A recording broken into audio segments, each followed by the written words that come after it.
Hello and welcome, fellow motorsports fans. We've got a brilliant weekend of racing ahead of us, and I am here to tell you all about it in a bit of a new format, which is I'm going to be previewing the AsLMS series, the upcoming weekend, and in fact, all 5 rounds more or less. Obviously, we've got the first doubleheader starting tomorrow, and then the next 3 rounds in February, so with a bit of a break in between. And we are going to do this in the most professional way possible, so by using the old Wikipedia entry list, because it is the most convenient one, I find. And yeah, I'm just going to give you a quick rundown of all the important teams and names and everything, and going to try to pick a favorite for all the classes, although we'll get to LMP3 because it is a bit of a weird one. But yeah, without further ado, let's get started, and we'll just go through the order a little bit. So first of all, we've got the DKR Engineering number 3 entry, which is technically the defending champion, although it didn't retain any of its drivers from last year, so it is a bit of a weird one. In general, it has a really strong core of pro drivers with Tom Dillman and Lawrence Herr. Unfortunately, I can't tell you too much about Alexander Matchel because I've watched him all year long in AsLMS, and I just don't remember him. He's like just very average, I'd say, for an M, and then he's had different problems than just himself in that particular campaign. So fair enough. Promising entry. Wouldn't call them favourites by any stretch, but certainly would expect them to be fighting for podiums, I'd say. Then we have a really interesting entry with the Algarve Pro Racing number 4, or rather in this case it'll be called the CrowdStrike Racing by APR or whatever, because it's got Colin Brown as the bronze driver, which is a fantastic base to build a prototype team around. He's one of the most or just one of the fastest LMP2 bronzes at the moment, I'd say. At the very least over in NA. Obviously it is a bit difficult. We don't get the direct comparison with the Europeans too much. But yeah, he's up there with Ben Keating usually, which is a very good sign because, as we all know, Ben Keating is the ultimate GOAT bronze driver. So already a very good foundation, and then you've got emerging young superstar Malte Jakobsen. A bit early to call him a superstar, but you catch my drift. An up and coming driver. Definitely expected to sit in a hypercar sooner rather than later, in a Peugeot presumably. So that makes for a fantastic pairing. You've got the experienced and just fast bronze driver. You've got the rapid up and coming guy in there, and then you've got Colin Brown as the other pro driver who's just super solid. Not the fastest or flashiest guy on the planet, but yeah, what can I really say? Just a steady pro driver. Obviously, the traditional partner to George Kurtz, hence why he's here. But yeah, so this is really one of those teams I'm really looking forward to, and I'd potentially even call in my favorites. We'll go through the order and see if I change my mind while doing it. I didn't want to prepare it too much. So yeah, then the number 25, I'll have to say, not super interesting. Really, the biggest point of interest for me is Freddie Tomlinson doing his LMP2 debut. Quite a bit of a jump. He's mainly been doing GT4 beforehand, so I don't expect too much, but who knows? He's been competent enough in GT4 and in the British GT, so I do want to see how he does, but I don't expect this car to be particularly relevant to the championship.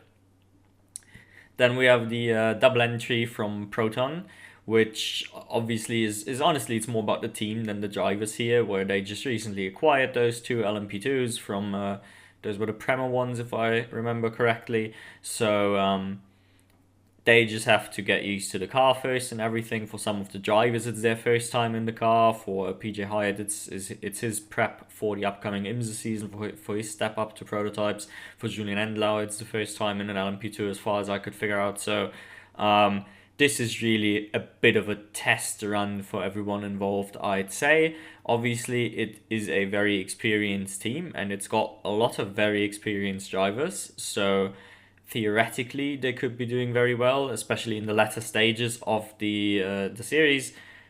But just based on experience with the car, you can't call them favorites, I don't think. Now then, we've got at the very least a personal favorite of mine with the Nielsen Racing number 24. Very difficult to actually grasp the performance of the car because it'll be a new machinery for 2 of the 3 drivers, both for bronze driver Ian Loggy, who you may or may not know from being one of the fastest bronzes over in the British GT. So he's certainly one of the quicker gentleman drivers out there, but as far as I can tell, it's his first time in an LMP2, certainly his first time in an LMP2 recently.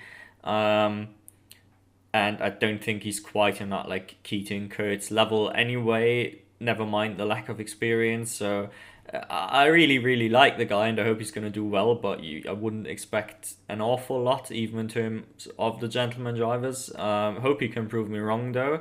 Then we have Alex Garcia, who's recently been announced as like a shocking hypercar driver. He really should not be in a hypercar.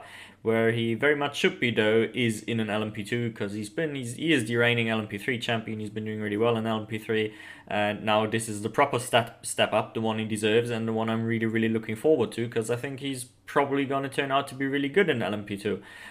Just going off his LMP3 record. Now if he'll hit the ground running remains to be seen. But I do wish him the best, and I think he'll be a bit of the X factor for this team. If he comes in hot, then maybe this team can actually do some damage. Because the other guy in the car is recently announced Alpine hypercar driver Ferdi Habsburg, who doesn't really need too much of an introduction and is just a really proven guy in an LMP2. He's driven these for years now. He's one of the really quick guys in them, so nothing really. He certainly won't be the limiting factor of the lineup, I don't think. Now then, next up we have the Duquesne team, which is just a really underwhelming lineup for its number 30. Really missing Nico Pino here. Just in general, John Falp and Oliver Rasmussen isn't the worst base to build a team, or like isn't the worst driver lineup imaginable. It's just not super inspiring. And then you throw in Carl Bennett, who's been doing all sorts of different lower tier single seaters this year, and it's been pretty horrible in all of them.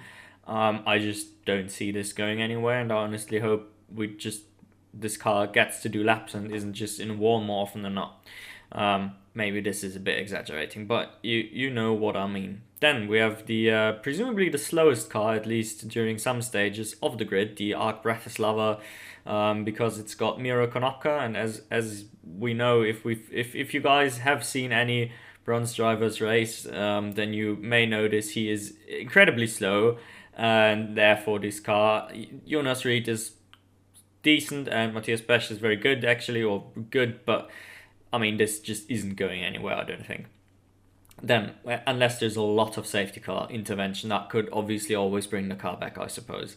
Then we have the AF Corsa entry, which that's one of the more promising ones, probably also in the at least those championship contender bracket, with obviously Francois Perotto as one of the better bronzes as well. And I mean, there's a theme here. You need to have the bronze driver. The difference between the pros usually, unless you've got like Carl Bennett in there, usually the difference between the pros shouldn't be all that big. But the difference between the gentleman drivers can be quite massive. So having somebody like Perotto, that immediately gives you a good fighting chance. And then obviously both Rivera and Vaxivier, I mean, just super solid drivers. Nothing really to say. They've got a good chance of doing damage. Then we've got the TF Sport entry, which is more in line with a championship defending car, if that makes sense. It's not the team that's defending the title, but Charlie Eastwood and Sally Jolic. Sally Jolic now at least acting as not the bronze, even though I thought he had appealed the decision. It's a bit, I'm out of the loop here. Remains to be seen. In this one, he's certainly not acting as the bronze. So interested to see how he's going to keep up. And then obviously Charlie Eastwood doesn't really need an introduction. Overall, solid lineup, but I don't expect them to be fighting for wins, if just for the fact that Sally Jolic probably isn't quite a fully fledged silver driver. I mean, the lines are blurry. Not the kind of silver driver that you'd then actually recruit to go to a top tier event. Anyway, then we've got the local 99 Racing entry back with Nikita Mazepin, who's been pretty, I want to say, anonymous when he did it last year. He's not, considering obviously he's been one of the most memed upon F1 drivers, but he's still done pretty well in his day in F2. With a bunch of caveats, but still, like, the guy can drive cars, allegedly. He's still not been all that impressive last year. So, I mean, certainly he's not going to be the best driver in this car because he's sharing it with Louis Delatraz. I'm really upset about this because also with Al-Hati back in the car as well, again, they've got a really solid bronze driver, again, one of the fastest ones out there. And then they've got Louis Delatraz, who's just probably was the best LMP2 driver next year, or at least in contention for that title. And then you pair him with yeah, this car should be able to do damage. I think they are probably going to be struggling more with the team side of things, the operational side of things, because the team isn't hugely experienced, or at least not in like race form, if that makes sense. But the driver caliber is certainly there. Now, if I have to pick one favorite, I think the most sensible one to go for, without any, with the amount of question marks. See, I'm really struggling. So there's like three that really come to mind, and then a couple question marks with like the 24, the 99. Okay, so I think I'm gonna pick the number 4 as my favorite. Algarve Pro Racing is a quality team. Kurtz is a proven bronze driver in LMP2s, and then both of the other drivers are like critically. Brown is super solid and still has he's got pace, but it's more about just he's not gonna ruin it for you. And then you've got the X factor with Malte Jakobsen, which that just seems like a really well balanced lineup for me. Obviously, we all know predicting these races is near impossible, which is why we like watching them. But yeah, still, I think this is one I'm quite confident with. Probably the second most solid pick, at least, would be like the 83. And then the others are more like slightly more gamble picks, like maybe the 24 or one of the Protons, something like this. The DKR Engineering one could be really good. Quality team. So maybe just from listening to this, maybe you should now have a good reason to go watch these races if you didn't plan on anyway, because they are going to be straight fire. Next up, we've got the LMP3 category. Now, with this, I'm still in the process of rewatching the Le Mans Cup, so I'm not super duper familiar with all of these drivers and their recent form. And not all of them are from the European bit of the season anyway, but I think we've got a decent grasp. Now, first and foremost, I just want to say I don't really get the point of having a class with 5 cars in them. Seems a bit pointless if you ask me, even if it's a grid filler, like even if they couldn't have gotten 5 other cars, I feel like at that point it might be better to just leave them out, create less chaos, less opportunity for crashes, and because winning this doesn't mean anything, right? Like I think we can all agree that winning this class is about as meaningless as it gets. Now, with this out of the way, I still feel like I'll have to pick a favorite. There's a few, like we can maybe say that the local team, the Viper one, they're not going to do great. I think that's pretty much a given. Then the Breton Racing is already a bit more, because Julien Gerby, I think, if I remember correctly, he's actually a pretty good amateur guy in these LMP3s. He's solid, not the fastest one ever, but for example, on average, better than Bukansov, I'd say, and also better on average than this guy, whose name I will never be, Gudmundsson. I'm just gonna call him. I don't know what to do with the weird letters in there. My brain just cannot handle it. So technically they've got this, but then the other 2 drivers, especially Stefan is actually decent, but then this guy whose name I'm not going to try to pronounce I don't know him at all. Could be really good, but I've got my doubts. So I'm not going to pick him. I think if I had to pick a favorite, it'll be the Cool Racing one, because Bukansov is at least very solid, I guess, like as solid as LMP3 bronze drivers tend to be. And then he's got at least 2 fast guys on his side with James Winslow and then Daniel Frost, who I think he's done like an IMSA round or 2. I'm not entirely sure. He's over in the next series. Upper midfield kind of guy, so he can certainly drive a car, even if he hasn't driven these before, which I'm not entirely sure at the moment. He'll do just fine. So and then Cool Racing has a lot of experience in both the championship and just the car and with everything. So I think if I have to pick a favorite, I'll pick the 17. This class I'm just not super interested in, honestly. It lacks quality of entries and quantity of entries, like both is just a bit underwhelming. Anyway, then we get to the other big part of the show, which is GT3, and I don't know if we're going to go through all of these cars, but we are in a bit of a speedy fashion, let's say. So first of all, we've got the Get Speed Mercedes, which immediately the Alzuber, Martin Conrad and Fabian Schiller won. The 7 is already one that's like a spicy kind of lineup. This one can do damage, certainly. It's got two... Alzuber, obviously, he's not even a pro driver, is he? I think he's silver. But Fabi Schiller, obviously not at the top tier of Merc drivers. But like a solid tier 2, like when Engel and Gunon and Marcello's not there anymore. So yeah, when Engel and Gunon are busy, you probably call up Schiller or Stolz or someone. Yeah, there's Stolz and Auer still above him in the ranking, in the hierarchy as well. I just tend to forget about them every now and then. But yeah, so this is a solid entry. Then we've got these guys. The 9 just doesn't look particularly promising. I don't think, just on the fact that they are probably a like an M entry. Or whatever. I don't even know. I don't think there is a separation, unless they've changed anything from last year. They shouldn't be class separation, as in among GT3 entries. But obviously they don't all run to the same driver license standards. So then the old Bamba. This is an interesting one.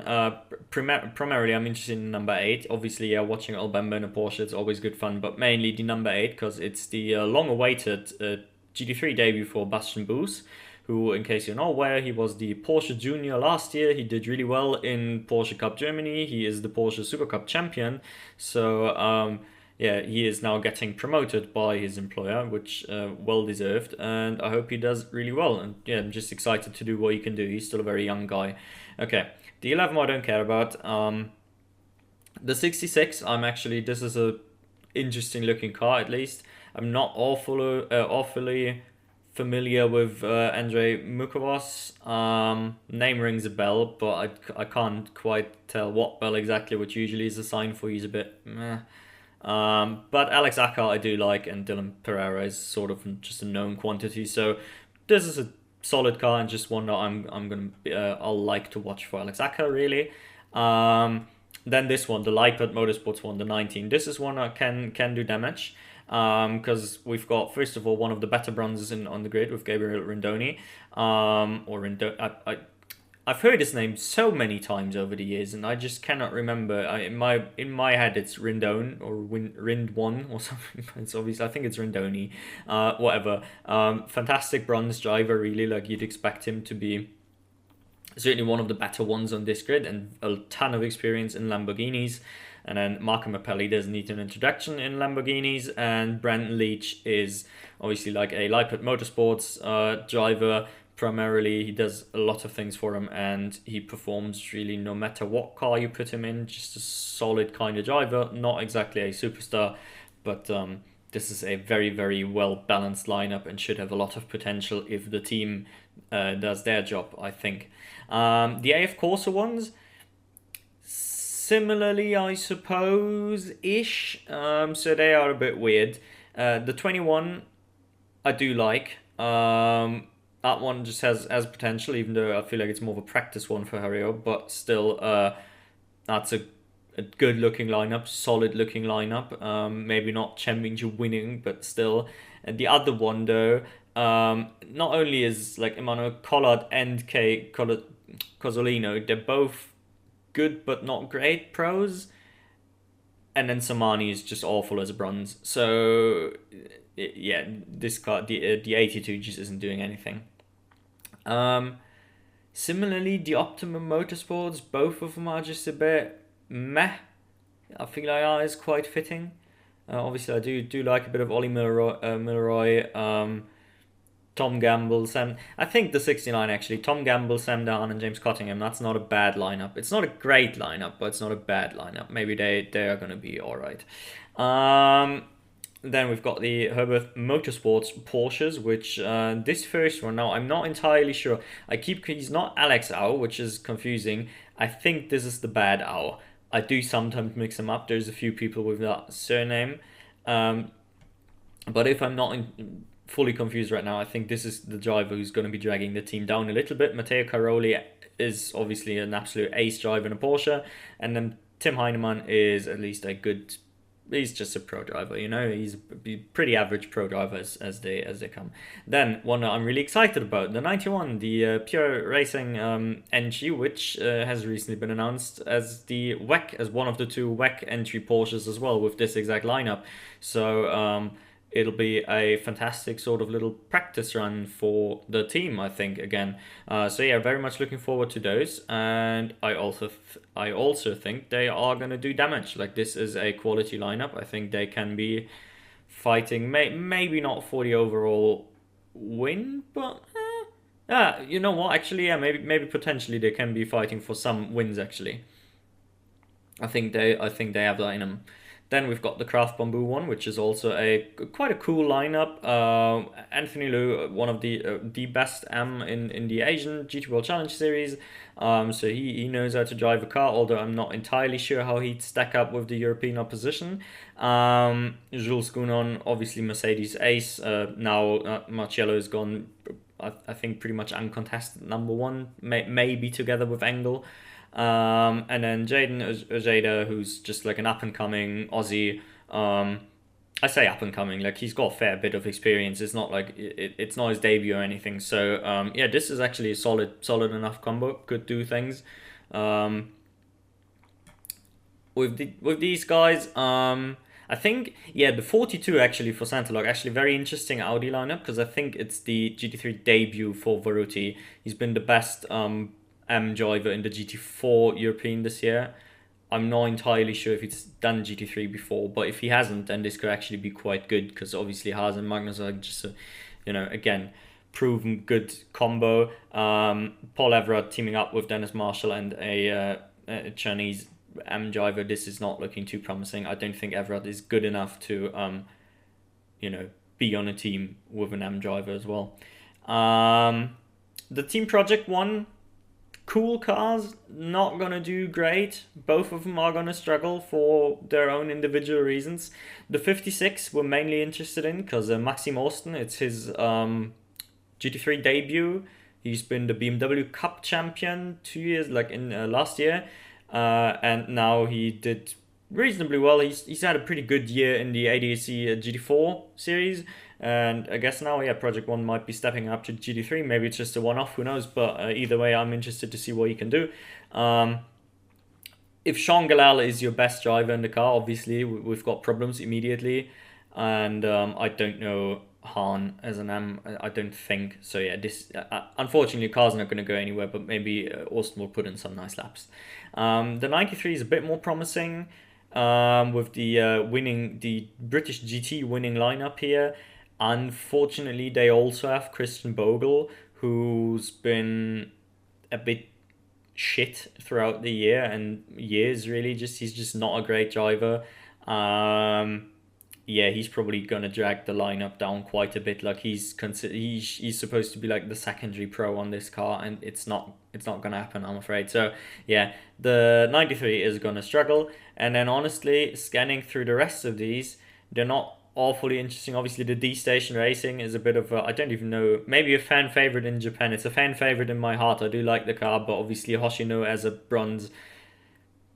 It's just lovely to see Fuji like trying and trying again, and even though he knows winning anything with Hoshino as his bronze will be very difficult. So yeah, the rest not awfully interesting. The 88 is one now will certainly have a bit of punch, I think. Jeffrey Ibrahim, one of the better bronze drivers as well. And then Lucas Stoltz and Brock Feeney, like guys, a spicy pro lineup. So yeah, we don't want to ignore those. Mercedes definitely, like overall, Mercedes I feel like has the strongest presence there with the Craft Bamboo, the 888, and the Get Speed. So yeah, now the difficult one. Do I have to pick a favorite? Yeah, I'm afraid I have to. I set those rules myself, didn't I? So quite a few possibilities. I think I'm liking the Mercs.